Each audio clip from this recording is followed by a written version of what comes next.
durante 18 años en los niveles de primaria, secundaria y educación superior. Ostenta la categoría de profesor asociado en la UNA y en la UCR. Cuenta con 25 publicaciones que incluyen artículos de investigación, ensayos académicos, cuentos y poemas. Su producción académica ha sido presentada en más de 30 congresos nacionales e internacionales y sus publicaciones figuran en las revistas académicas y memorias de congresos en Costa Rica, Colombia, Estados Unidos e Irán. Y en los próximos días saldrá su más reciente artículo. Además, el profesor Sevilla se ha vinculado con las letras y la cultura centroamericana desde varios frentes. Por ejemplo, la participación en el jurado del Premio Nacional de Cultura Magón en el 2017 y a partir de la presidencia de la comisión organizadora del certamen Una Palabra. Entonces, bueno, en este momento Henry es el que tiene esa coordinación. Bueno, acá estamos tres, ¿verdad? Henry, que es el presidente, yo que soy la presidenta de la editorial y don Jorge. Luego, mediante su trabajo como jurado en certámenes literarios nacionales, también lo que es traducción de inglés, cuento, poesía y entre otras actividades afines. Actualmente se desempeña como docente investigador de la UNA y la Universidad de Costa Rica en diversas investigaciones de la especialidad. Y la traducción al inglés de los últimos cuervos del poeta costarricense Ronald Bonilla Carvajal. Luego tenemos a Cherry Gapper. Ella es profesora en la enseñanza del inglés como lengua extranjera en sus diversas ramas de traducción, interpretación, traductología de la Escuela de Literatura y Ciencias del Lenguaje. Tiene un posgrado en traducción e interpretación por la Universidad Complutense de Madrid. Tiene amplia experiencia organizativa y ejecutiva en el desarrollo de la traductología en Costa Rica y ha sido docente ejecutiva en el desarrollo ha sido docente investigadora en este campo por más de 20 años. Es cofundadora y coordina el plan de estudios de la maestría en traducción e interpretación de la Facultad de Filosofía y Letras. Este cargo promovió y organizó numerosos encuentros, mesas redondas, pasantías, jornadas, con la participación de académicos de universidades en el exterior. Entonces es una experta acompañante de pasantes durante muchísimos años. Colabora con el programa de traducción e interpretación PROCTI de la Escuela de Ciencias de la Literatura y en el campo de gestión académica es directora, editora de la revista Letras, la más importante publicación académica de la Escuela de Literatura y Ciencias del Lenguaje. También ha sido invitada en diversos foros nacionales e internacionales sobre el campo de su especialidad y publicado estudios monográficos de estos temas. Es autora del Manual de Gestión Terminológica para uso de estudiantes de posgrado. Entonces, bueno, muchísimas gracias a doña Cheryl, que ella nos agradecía a la editorial publicar, más bien es todo lo contrario. La Escuela de Ciencias de la Literatura y Lenguaje siempre ha sido proactiva en la propuesta de obras, tanto en inglés como en español. Y bueno, seguimos a la espera de más publicaciones. Bueno, ahora le estaba diciendo a Henry que estamos a espera también de tener más temas en nuestro catálogo. Luego, bueno, el profesor Estrella, ¿verdad?, que es el autor de este libro. Él es profesor de lingüística en la Escuela de Literatura y Ciencias del Lenguaje de la Universidad Nacional. Tiene un doctorado en lingüística con concentración en lingüística aplicada y metodología de la investigación y un doctorado en lingüística hispana con concentración en sociolingüística y la adquisición de segundas lenguas. Sus últimas publicaciones incluyen algunos títulos, tres textos, variación y la adquisición de los pronombres de tratamiento y sus implicaciones para la enseñanza. Luego tiene otra, enmarcando y atendiendo la situación lingüística encontrada en Limón a través de un estudio de las actitudes hacia el lenguaje, que eso es en la revista de Filología y Lingüística en el 2018. Además de otras importantes publicaciones en el idioma inglés, que es el idioma en que él más publica. Felicitar desde la editorial al al profesor por traernos esta propuesta que será de mucha utilidad para los profesores que enseñan el inglés como segunda lengua, y además ese ejercicio que él hace de cómo desde la docencia ver los vacíos que hay y presentarnos una obra, y acá digamos la muestra que vamos a tener con los estudiantes de cómo ellos han trabajado con este material. Entonces, bueno, mis felicitaciones a don Jorge, bueno, y también a los estudiantes de maestría, que siempre es un gran reto, ¿verdad? Esos son los espacios los espacios donde lo sacan uno de la zona de confort para ser mejor cada vez. Muchísimas gracias.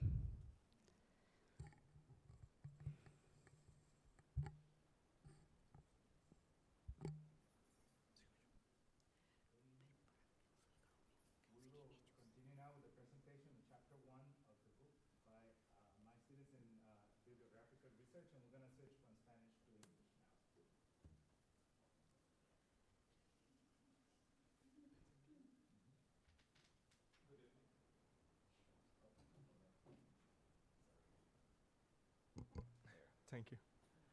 Good evening, classmates and classmate professors and audience in general.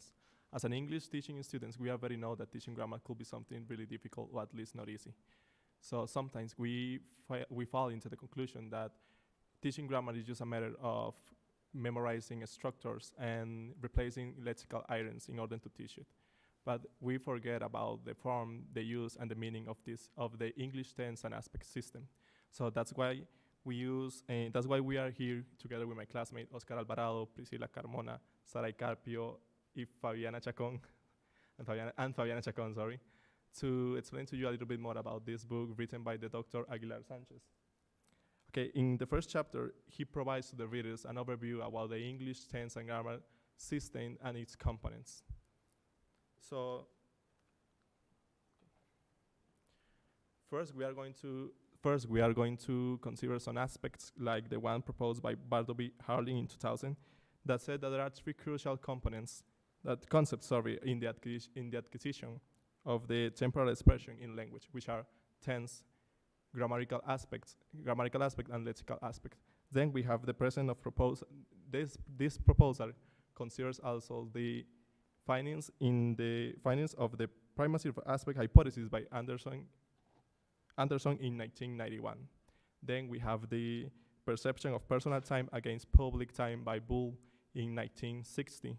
Then we have the recent pedagogical findings in the interpretation and processing of input by, that name is kind of difficult, Van Patten in 2004.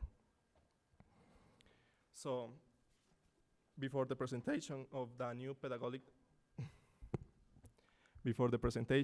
pedagogical approach, it is necessary to define what it is.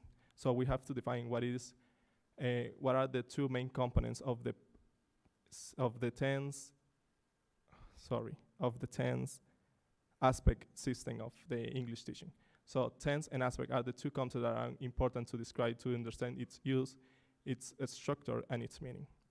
So first of all, we are gonna explain what is tense. And tense is a deictic category that locates an event in a timeline, taking into consideration the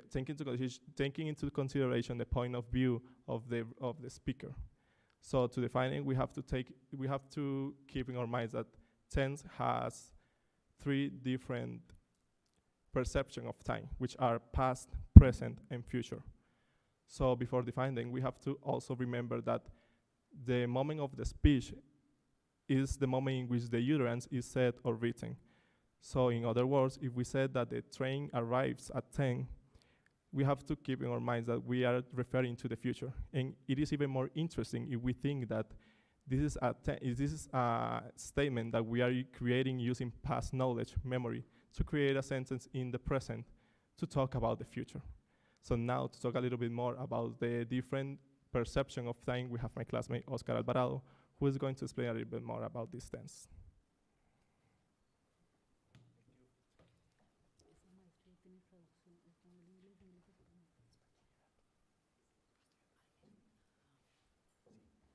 Well, first of all, thank you, Michael. Second, I would like to say good evening to the professors, to the president of the editorial, and also my dear classmates. As Michael explained, I'm going to talk about the present.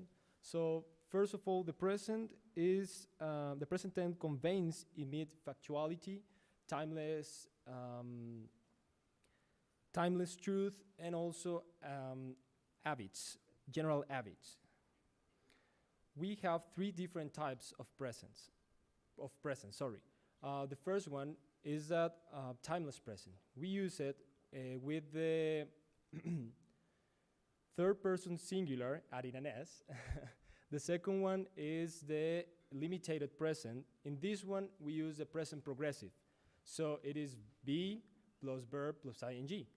The third one is the present instantaneous present. In this one, is very peculiar because we can use both of them. So we can use the present progressive or the simple present. So now regarding the past, the simple tense is the simple past tense states facts with sense of remoteness. It also have three types of past. The first one is when the actions are already done. We can say it is simple past, sorry. When the actions has not been finished, we say this is present perfect. And when the actions are already done, but in a peculiar, or let's say a peculiar time, we say that is past perfect. Well, regarding with future, this is very interesting because future is not the same as in Spanish, because English is not the future in English is not morphological, it's syntactic. Yes, I doubt a little bit, sorry. In the future, for example, in Spanish, we say voy a caminar o caminaré. So we have the syntactic and morphological. In English, we don't have it. So we use the structure of the simple present and added some words that express future. For example, will, shall, plus be, it represents a simple future, okay? The second one is be plus going to plus verb. And the third one is the present progressive, as all of us know. So now I would like to introduce my classmate Priscilla. She is going to talk about the aspects in the language. Thank you.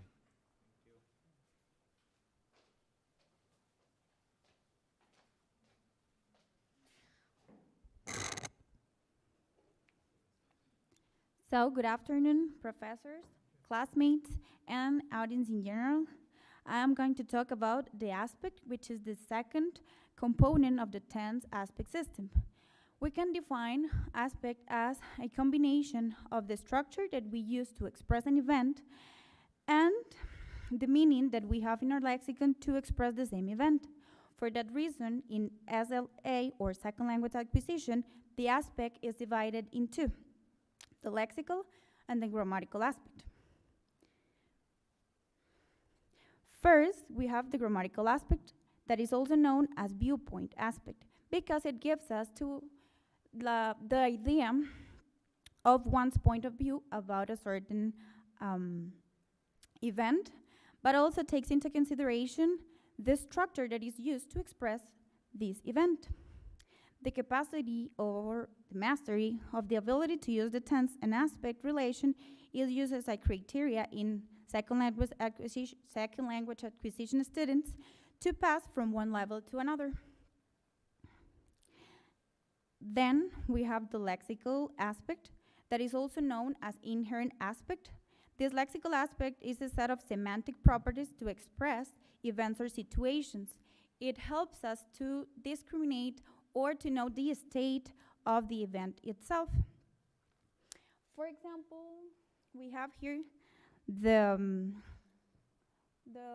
sentence, I was eating. This ing in the verb indicates us that this situation was in the past, but has duration. And the second one that we have, that is I ate, tells us that this situation or this action was completed. And this book, Professor Aguilar studies the lexical aspect of English predicate, let's say, verbs in literature. But it's important to highlight that verbs have both the grammatical and the lexical aspect. Now, in this book, Professor Aguilar quotes Bandler, who divided verbs into 4 categories: states that have no period of time, activities that have time extent but not specific, accomplishments that have a well-defined start and end point, and achievements that are related to past tense. These 4 categories can be assigned inherent semantic features that are well illustrated in the next image. So we have that the punctual feature helps us to differentiate from predicates with single points. Let's say begin walking, you know that you started here, but you don't know when you are gonna finish. To predicates with duration, when you say walk, you don't know when you start or when you finish. Then we have the telic feature that help us to discriminate between predicates with endpoint, like read a poem, you know that once you finish reading a poem, that's the end. And predicates without, let's say when you just say read, you don't know when you start and when you finish. And finally, the dynamic feature that help us to differentiate between activities like swim and states like have. The next image is gonna help us to visualize better which are the difference between the grammatical and the lexical aspect. So in the sentence, Grace is eating, we know that the grammatical aspect would be the verb be is that indicates us that is in present time. And then eating, which is the verb eat plus ing, indicate that this is an ongoing action.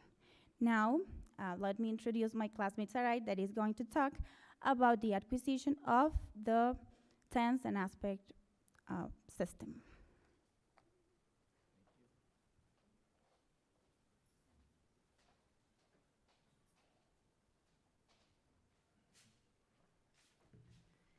Thank you, Priscilla. Good afternoon. Well, yeah.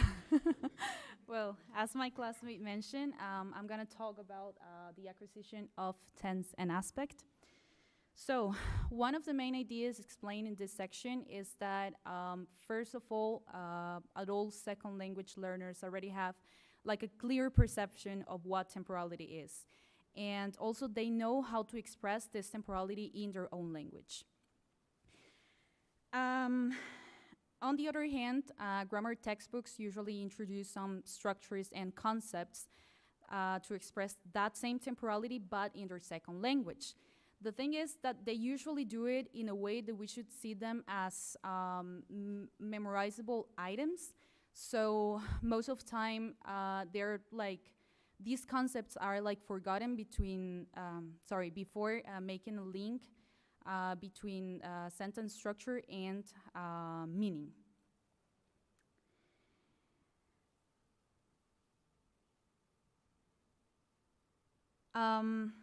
This is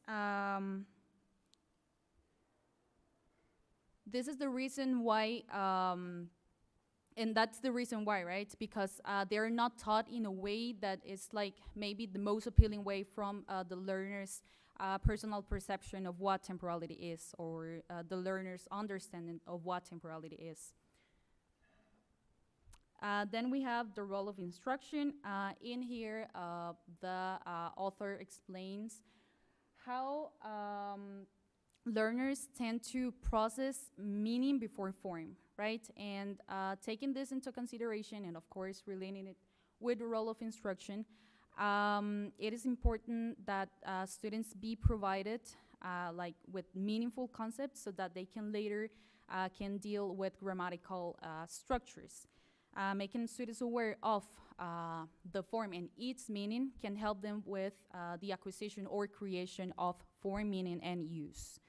And the author also mentions that in this way it is more valuable, let's say, the intensity relating meaning and form than the length of time in contact with it. And finally, I would like to mention the processing instruction, or PI, which is basically a pedagogical intervention for grammar instruction that tries to affect the way that learners attend to input. So in this way, we can make our students aware or make them notice like certain grammatical aspects or details that maybe otherwise could have been like difficult for them to notice or a little bit complicated, right? And of course, this pedagogical intervention is very meaningful for the role of instruction. And now my classmate, Fabiana Chacon, is gonna talk about the public time, personal time, and Bowles framework. So Fabiana, the floor is yours.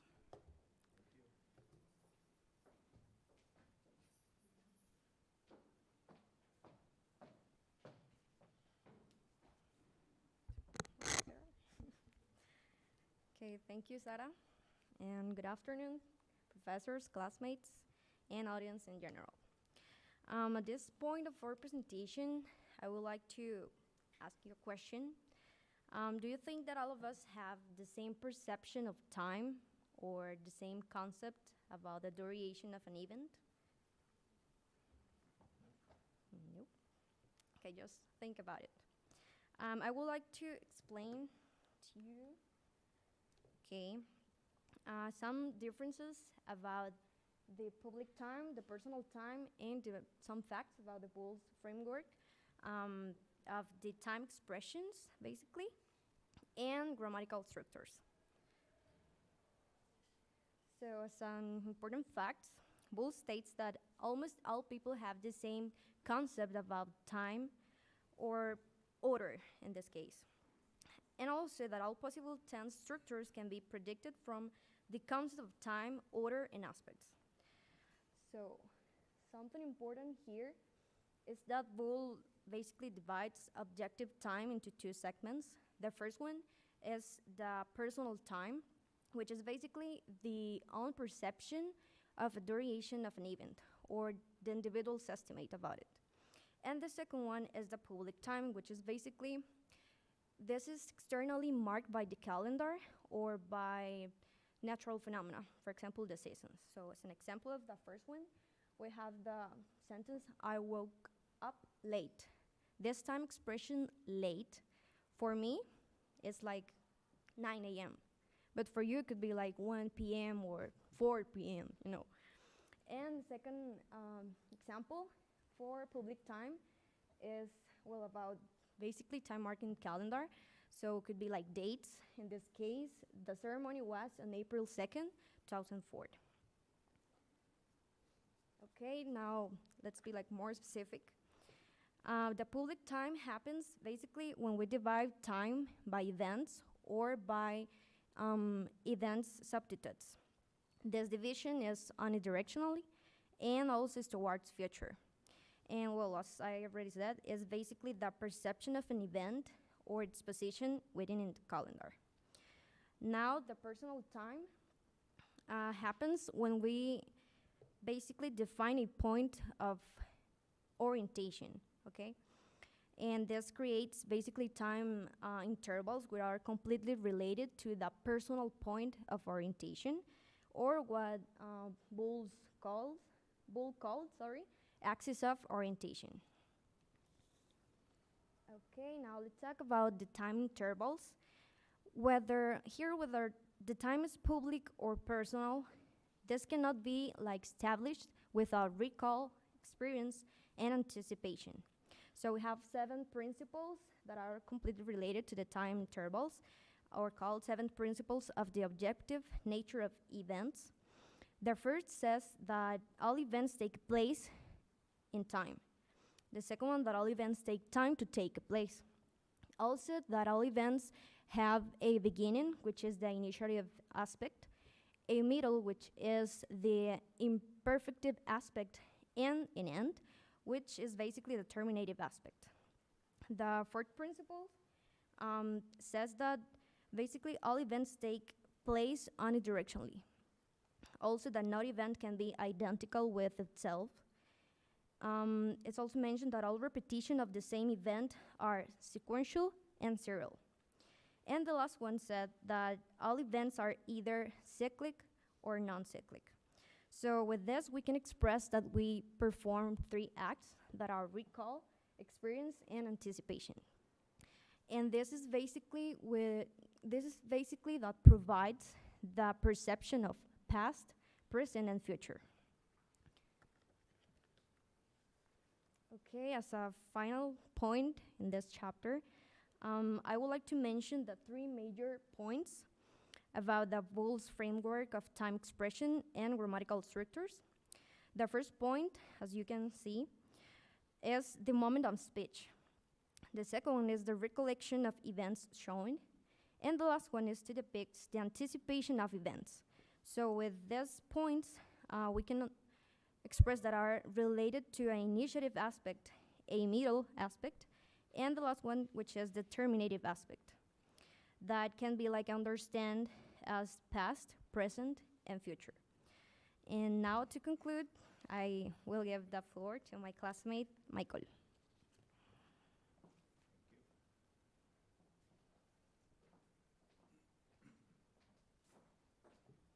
Thank you, Fabiana. Thank you, Fabiana. So, okay, so far we have reviewed several major studies about the acquisition of expression of temporality, So this book, from this chapter, this book will turn to an explanation of type of teaching activities and some visual aids that will help you to introduce grammar to your students. So we invite you to read the book, continue reading the chapters, and study it because it's a really good material that we could apply in our classes. Now, since we are right now doing our practicum, I think it is going to be really very important for us. So thank you so much for your attention.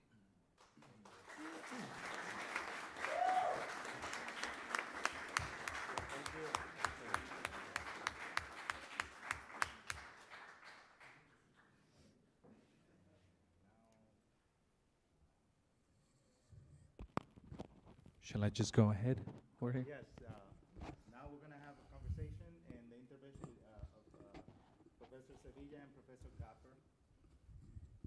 Thank you. First and foremost, Jorge, congratulations on the publication of this book. Before I go into the points I want to cover in today's talk, which is not very long, I think it's going to be about 20 minutes or so, I'd like to begin with a quick address into what does it mean to publish a book, and what does it mean to publish a research-based book in the context of a country like Costa Rica where English is not a native language. What that means is years of dedication, years of thinking, rethinking, writing, rewriting, shaping, reshaping, and finally making peace with the idea that this is a decent piece of material to put together and send out for publication. This is basically what writing a book is all about. And now that we have this hybrid model where we began with Spanish and then we go on with English, allow me to go back into Spanish for a little while to quote Mexican writer Alfonso Reyes, who basically said something very interesting about book writing, and he said, "Publicamos para no pasarnos la vida editando," which can be translated roughly into English like, the reason we dare to write a book is so that we don't spend a lifetime editing and writing and rewriting. So this just goes to show you that the writing process is recursive, and if you have ever paid attention to books, sometimes they have first edition, and then you have second edition, and then you have third edition. If you have never wondered what that means is that, number one, the book was a success and people bought the book. That's one thing. But the other thing is that the author and the editorial board stopped to think about changes that could be introduced into the book. And sometimes those changes simply are an additional chapter or a correction here and there. Even the most famous books have editions where they correct things that were inaccurate or that were probably not fully developed, etc. So, and this is significant in the light of what I'm going to say about the book, because this is, like Jorge himself said in the book, this is work in progress, and so a lot remains to be done, and I'm sure that he and many other scholars will continue to do a lot along the lines of this topic. if you paid attention to the title of the book, it goes a methodological textbook for ESOL. ESOL stands for English Speakers of Other Languages. So a methodological textbook for ESOL teachers in training, bridging the gap between research and pedagogy, and an innovative approach to the teaching of English grammar. And more specifically, like your kind students, Jorge, were saying, this is more specifically centered around the teaching of tense and aspect, and which I was going to talk about, but I think that your students did a wonderful job saying what that is, so I will skip that part. So with that said, I'll show you, or I'll say what I'm going to be covering in the next, not 20 anymore, 16 minutes. So I'll be covering basically 5 questions, and the first question is, what is the essence of chapter 2? Because the book is divided into 3 main chapters. So what's the essence of chapter 2? Your students talked about chapter 1. What's the essence of chapter 2, and what should the reader find there? So I think in an event like this, it's important for readers to know what they should expect in the chapters. And then I'll cover what empirical basis does the author use to propose the model that he's proposing, and then I'll go ahead to talk about the aspects of the model that he proposes, and then the significance of the book for several audiences, like for teachers, for researchers, for decision makers, and for curricular authorities, and so on.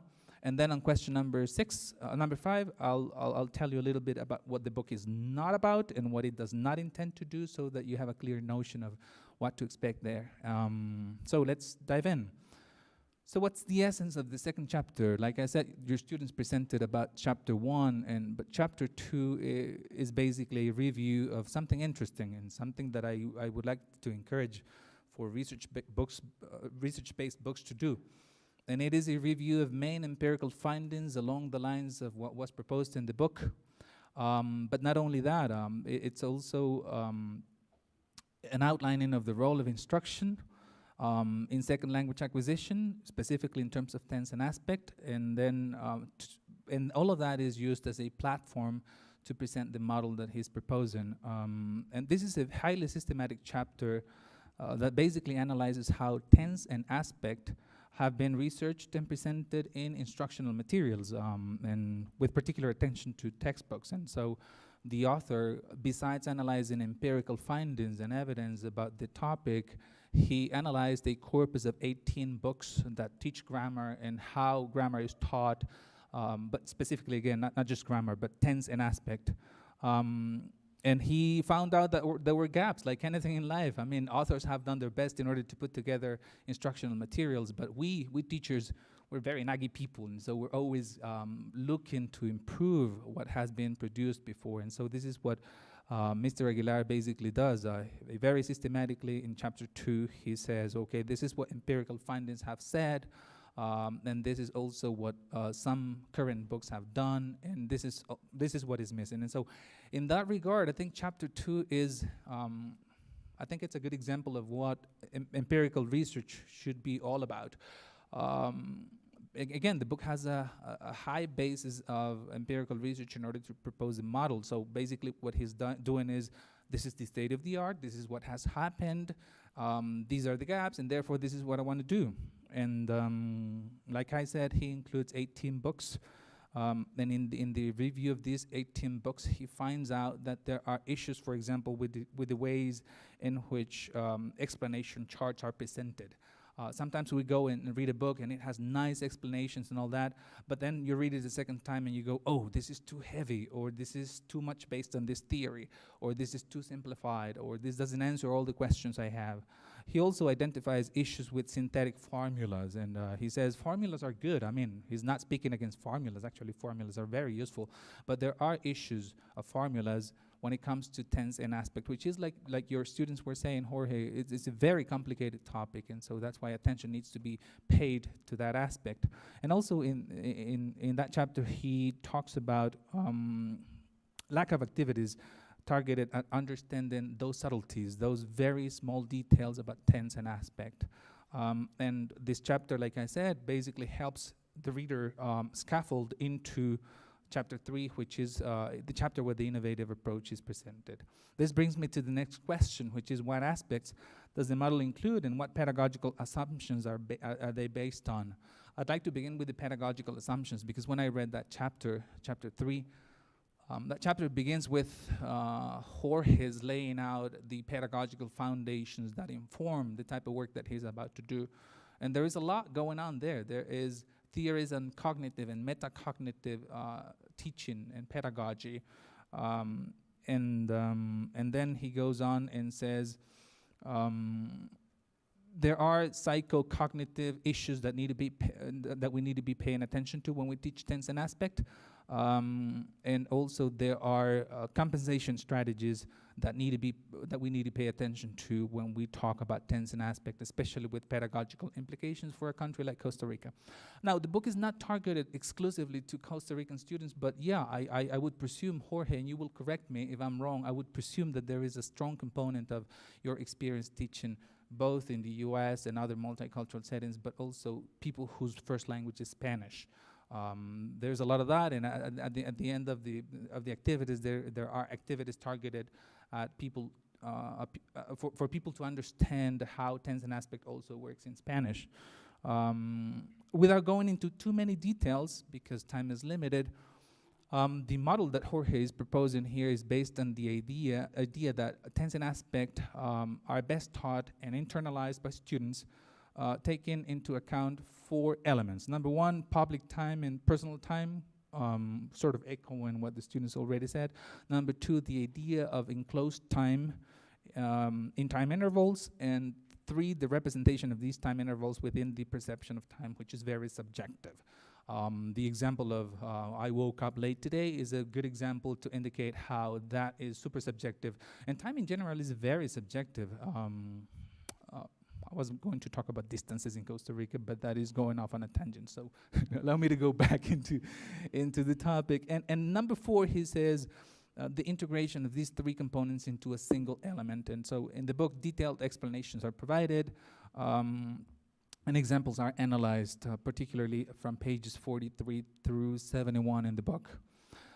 In addition to the above, or to what I said before, the book also includes or showcases activities that can help students process verb, tense, and aspect in the classroom. What else is there in chapter 3? I would say that wrapping it up, the book, and with particular attention to chapter 3, the book provides a grounded, that's important, a grounded guidance, or a grounded approach based on theory and based on empirical findings for the teaching of tense and aspect in ESOL. It's a useful resource for teachers in training, that is, teachers who are in the process of becoming either better teachers or in the process of finishing their teaching degrees.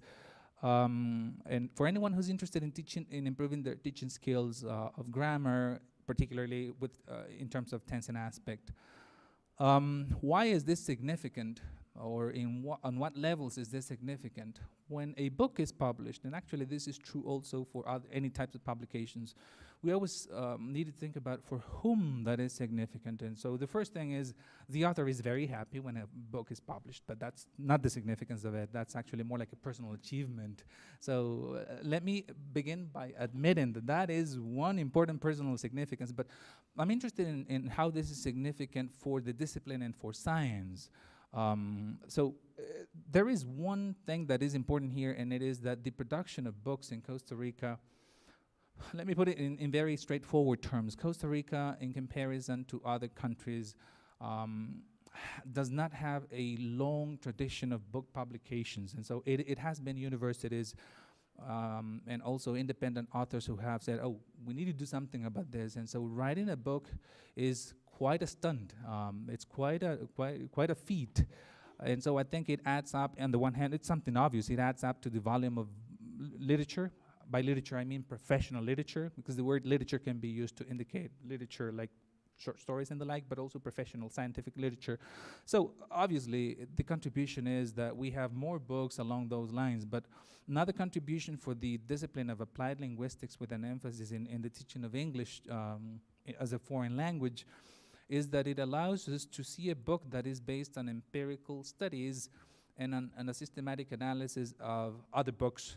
And so I think it's not just something that came out of the blue. It's not like based on intuitions, which are important, by the way, but this is a very systematic book that was produced from, I assume, and I would bet that years of experience and reflection and gathering of papers and the like. This brings me, I think, to the end of the presentation. And before I do that, I want to say what the book is not about. Sometimes we purchase a book and we go like, okay, it's a methodological textbook for ESOL teachers in training. So this is the panacea to all our complaints, and whereas no book can do that. Not even the most famous book can do that. It's a book that provides important contributions to discipline. I think it's also a book that helps us probably get our feet wet and say, hey, I think I can do this. And believe it or not, students can start thinking about book publication even before they graduate. If English students in this particular case haven't started thinking about possibilities for publication, this is probably not a bad moment to start thinking about that. Many of us who have engaged in book and articles writing have made up our minds very early on in our careers, and so it's on the other hand not an impossible undertaking. It does require discipline, of course. The book is not meant to be an all-encompassing tool beyond the aspects compared in the book. If you paid attention, it's about grammar and it's about tense and aspect. So I wouldn't want for anybody to go saying this is a book that helps you or that pretends to help you teach grammar on all possible levels. It's actually meant for adult learning mainly, not for first language grammar development.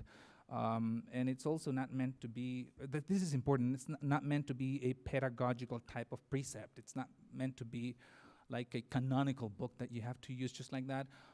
The author is clear that this is a research-based book that can be adapted, that can be customized, tailored to particular educational needs. And this, I believe, brings me to the end of my presentation. And again, I'm honored to have read the book and to be here. And I hope you get a chance to drop an eye on it. Thank you.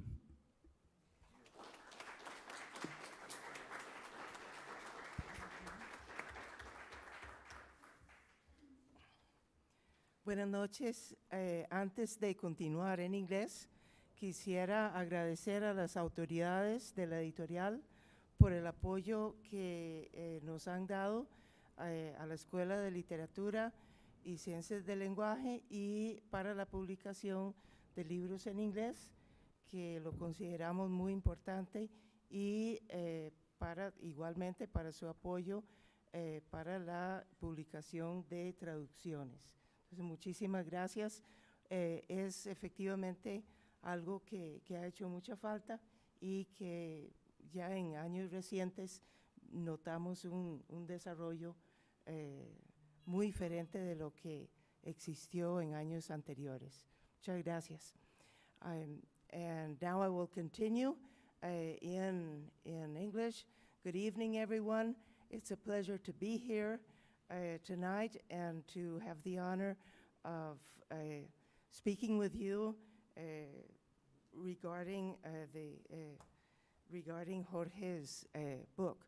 I would like to take up what Henry was mentioning at the beginning of his publication regarding the role of the author and the publishing process. I would like to focus on this book, on Jorge's book, but from that point of view. Here in the title, he says for ESOL teachers in training, and I'm thinking of future ESOL authors who also are preparing for perhaps a future role as authors of books like this one, authors of books which are related to pedagogical aspects, related to handbooks, and many other types of things. This book gives us a model. It's an incentive. It provides an incentive for future work. This, I think, is very important because, as we were saying earlier, Henry and in Costa Rica, we do not have a long tradition of publishing in English, for many reasons, perhaps. Right now, as we know, we're celebrating the 50th anniversary of this university, and we realize that there have been relatively very few publications in English, not only at this university, but by other publishers. And we're the ones who can make a difference now in the future. Publications about linguistics, publications about literature, publications about language teaching. If we compare the situation in Costa Rica with that of other countries, often we find that Costa Rica is lacking in publications in English. We often consult manuals, we consult anthologies published perhaps by Oxford or Cambridge University, and we discover that there are chapters about English in Argentina, about teaching English in different African countries, about teaching English in the Orient, in Japan, or in all different places all over the world. And rarely do we find a chapter about the teaching of English in Costa Rica. We don't have that tradition, perhaps for many reasons. In the first place, during the first years of this 50-year span, which we are referring to, Costa Rica was quite isolated. As we know, there was no internet, which has opened our perspectives now to the rest of the world and has enabled us to actually consider our possible role as authors of material in English. Perhaps in the past, funds were more limited. That is, there were economic reasons for not publishing more books in general, and in particular in English. Perhaps it's due to the effort that it takes to actually prepare a book. Maybe we get started and we don't conclude it for one reason or another. Perhaps it has to do with a lack of confidence, the lack of confidence that we sometimes feel in our non-native language. And we think, well, maybe I want to do it, but maybe I shouldn't. Maybe I'll make a fool of myself. Well, as we see here, we have an excellent example of good results from an experience like this. Perhaps another reason that we haven't been publishing so much in English is the pressure that often comes from foreign publishers. That is, as the years went by, less and less books were published in non-English speaking countries because the powerful international publishers were promoting their own books and saying, well, we speak English, our material is better than your material. And so if you go back to the library, maybe 50 years ago, you would find books that were published about the teaching of English, that were published in English or in Spanish, but about the teaching of English, or even textbooks for English. And then there were less and less and greater dependence upon the international publishers. Well, that's something that we can be aware of now and realize that that was a very good commercial effort for them, but we don't have to feel that we are inferior just because we are in a non-English speaking country, and we can take better advantage of our own work. When we start to think, for example, of the fact that we receive many courses as students, and we do a lot of research, we write papers, we do analyses, or later on, we teach a lot of courses. For each one of those courses, we do research. We have to go beyond what is just in the textbook. When we prepare another set of material, which is basically for our own use. And unfortunately, some of those papers that we prepare as students, or that information that we prepare as teachers or professors, just stays right in our own home, for our own use, for use with our own students. And here we have an example of something different, where perhaps this came from a research process at some particular time, and then it was further developed for a different readership, which in this case is for ESOL teachers in training. It was adjusted for the particular needs of that readership, and it didn't just remain on the shelf of the library where the original work was prepared. In other cases, a publication can come just from a topic of interest, of our personal interest, or a combination of those. Perhaps Jorge had a particular interest, no doubt, he had a particular interest in the problem of aspect and tense. And at the same time, then he took that one step farther into the process of doing research on that, analyzing what had been done, what had not been done, where he could actually add something to that process and make and prepare a publication that would be useful. Often, not only in this case, but in other cases, a publication can come from a thesis which has been prepared, has been presented at universities in Costa Rica or outside Costa Rica, and it's very important to take advantage of all of that work, the knowledge that was generated, and make it available to a wider audience. So often we think, well, this was my assignment. I did this for my degree. I did this for my course, and that's it. Sometimes we might even just toss it into the trash. That's I passed the course, I got my degree, and that's it. But here we have carefully prepared knowledge, which, for example, in the case of a paper that we prepare for a course, it can be developed further and can become an article. It can be published as an article in an academic journal.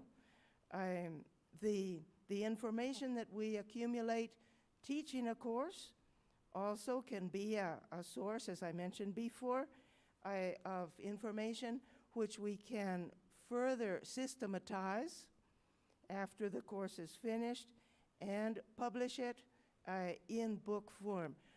I don't know, well, this is very common in North American universities, also in Europe. Some of you may be familiar with the publisher Gredus. It's a Spanish publisher, and many of their books, for example, Teoría y Práctica de la Traducción, 2 volumes, that book by Valentín García Yebra, those books were based on courses that he had given in translation for a number of years. He systematized his notes, his research that he had done, comparing different languages, and published them in book format.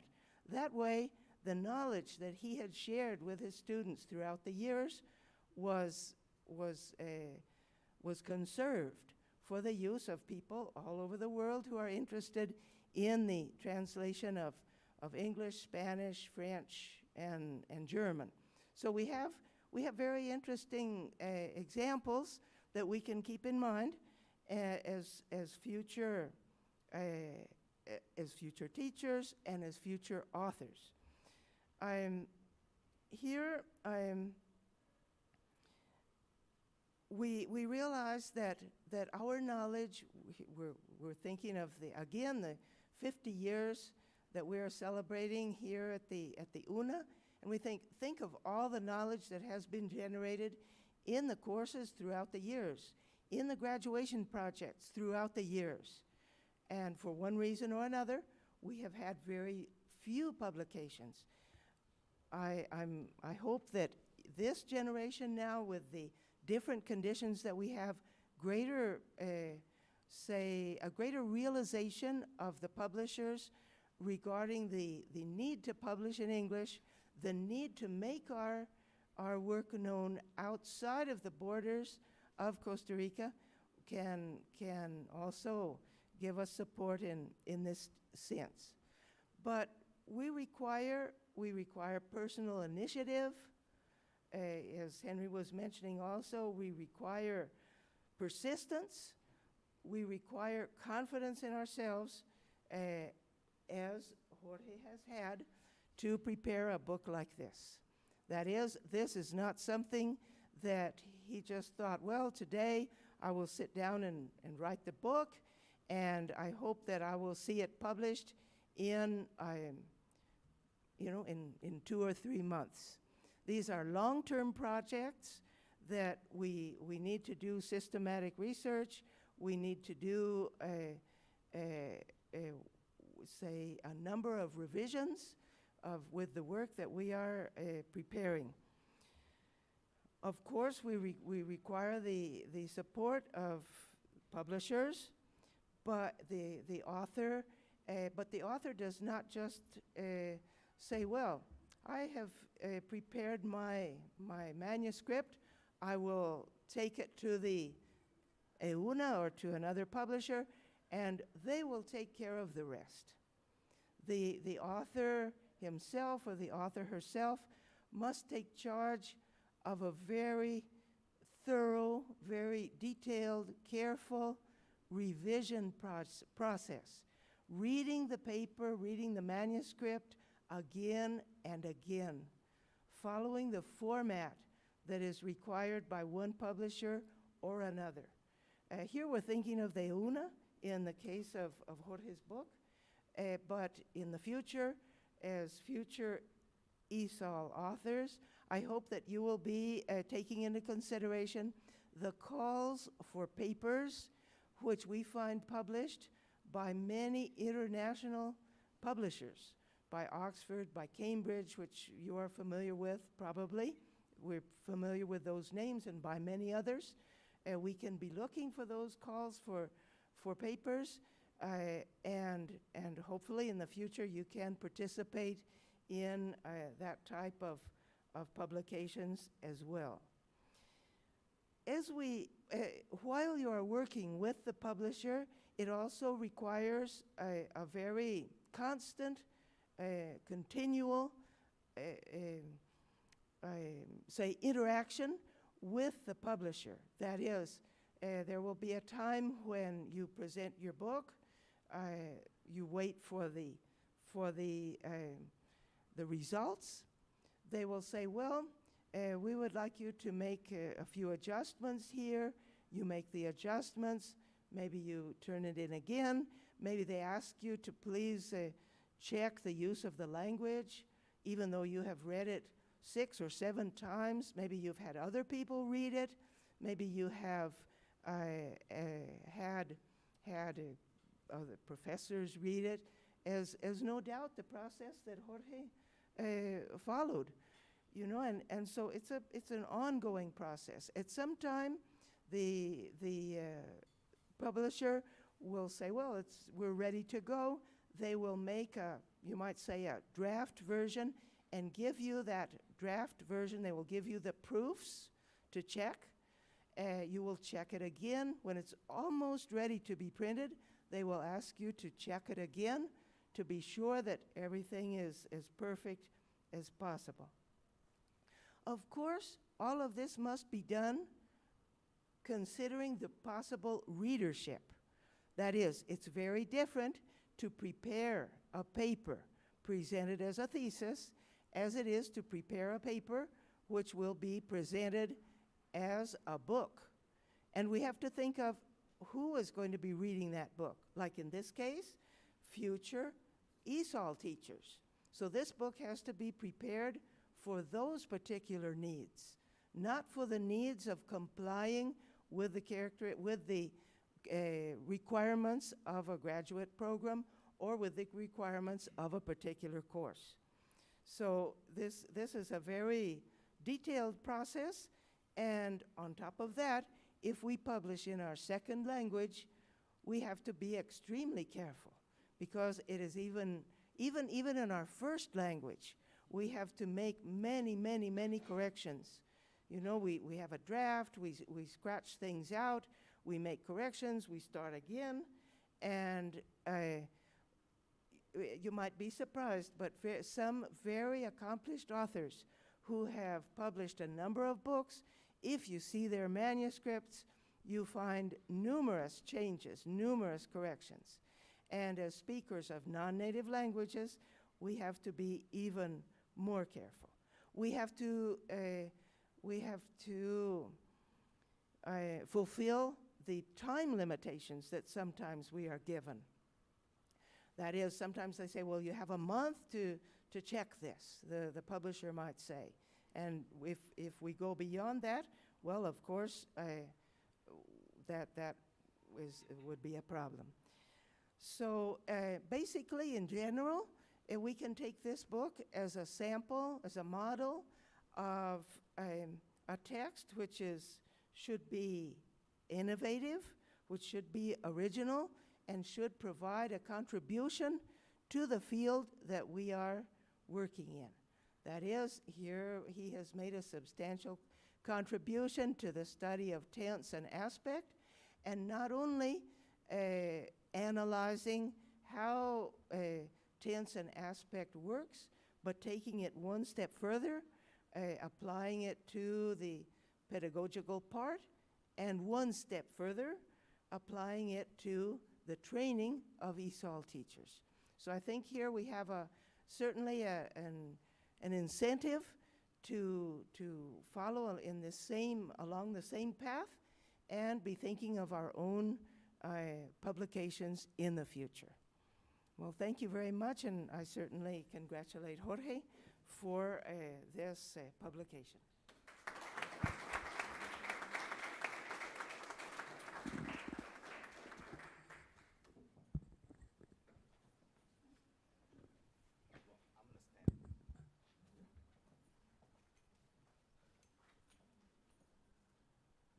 I didn't prepare anything because I did not know I was going to write, but I would like to thank, in Spanish, quiero darle las gracias a la de una por la oportunidad de la publicación, a Marianela con el trabajo que hicimos durante año y medio, creo que llevamos ya trabajando en el libro, a doña Sherry y su participación en los consejos editoriales, que siempre ha sido una gran fuente de inspiración y una fuente de apoyo, a Henry, que ahora me está acompañando aquí presentando el libro, y a mis estudiantes que tuvieron el coraje de venir y presentar. Yo sé que no es fácil, les agradezco montones, lo hicieron súper bien, y a la audiencia que son en su mayoría van a ser profesores de inglés, y los compañeros de la escuela que nos acompañan en este momento, que como dice Sherry, que esto sea un incentivo para seguir produciendo. El libro también presenta una parte que doña Sherry lo mencionó y Henry lo mencionaron, pero no directamente, sino que lo mencionaron así como parte del libro, que también sirve como un libro metodológico de la investigación. Es un ejemplo metodológico para la investigación pedagógica y la investigación en términos de adquisición de segundas lenguas. Además de metodología para la producción pedagógica basada en resultados empíricos. Entonces creo que eso lo mencionaron dentro de todo lo que presenta el libro. Ahora abrimos unos 5 o 7 minutos para preguntas, si tienen, con todo gusto se las contesto, y muchas gracias a todos por la participación y por el apoyo. Don Carlos. Sí, sí, claro. Yo creo que sí se escucha. No. Bueno, iba a pedir el permiso de hablar en español, pero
Henry.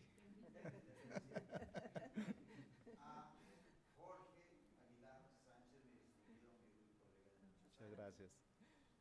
Y desde luego decía, no por quedar bien, pero también la editorial de la Universidad Nacional cumple un papel fundamental. Aquí tenemos ¿verdad?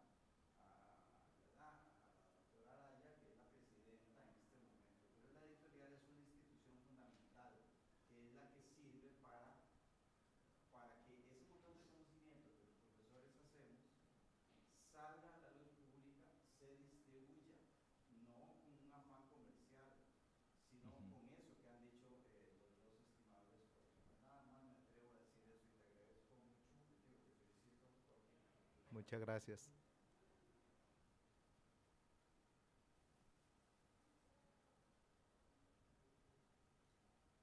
Preguntas, comentarios. Si no, entonces damos por concluida la actividad. Muchas gracias a todos por participar y gracias a los compañeros de nuevo y a todos por su apoyo. Y recuerden, cualquier cosa que necesiten, aquí estoy para servirles, como siempre, a los colegas y a los estudiantes en todo lo que yo pueda. Muchas gracias.